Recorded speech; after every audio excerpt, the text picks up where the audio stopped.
All right, y'all. So yeah, last one that I have for is the catching drills. I have two catching drills lined up to do at least to work on footwork, blocking, as well as hand placement for catching the ball, for working on sticking and catching through the ball and not letting. So you're going to do a little bit of a combination of such of working your footwork, working your blocking, and then also catching hand-eye. You can either do the catching side either with your glove, or you can go bare hand and actually work on soft hands catching the ball from there. But the first one I have is a three cone catching drill. So infield, outfield catching, they have always a three cone drill.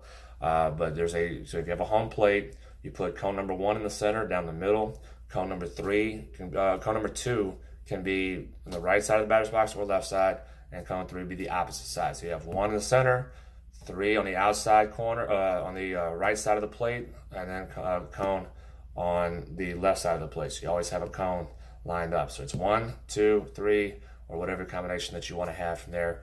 You can do this with a partner, with a parent or a sibling that will call out a number that you're working on. So they can either they can throw a ball to you and catch, and then you can either toss it back, or as you get rid of, you catch it, a number's called out, and that's what number you're blocking to. You're dropping straight down into a block, and you pop back up, and the same thing. So then you toss the ball back, they'll toss it again to you, you catch, and they yell out two, and you go to block at number two, and then you move right back to your spot from there. And then you toss the ball back, catch, and then yell another number from there, from it. And you're working on moving your feet, blocking, sliding, but you're trying to be quick, okay? Trying to be quick with it, and you're always going back. So if you block to the side to cone number two on the right, you move yourself back to the front of the plate, and you get back in your stance from there. So again, you're working on catching the ball. If you want to add that aspect to it, or you don't, if you want to take it piece by piece, work on the blocking side, then work on the catching side, separate them out. It's up to you on that one. And the second one is quick feet drill. So quick feet, you're in catching stance, you either have the ball in your glove, or again, if you have someone that tosses to you, you catch, then you go pull it back as if you're about to throw a runner out at second base. Then you move yourself, so you turn your feet from throwing position, turn yourself back to your catching position, and then you drop down into a block.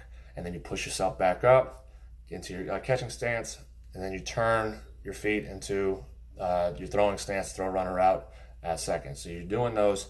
I want 10 reps of each. Okay, so each round you're doing 10 of the turn to throw, and then 10 blocks. So 20 total reps is what you're doing in that aspect from there.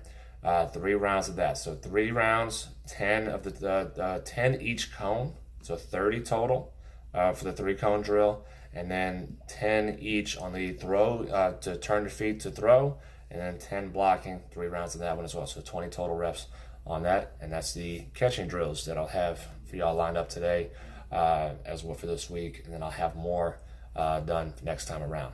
All right.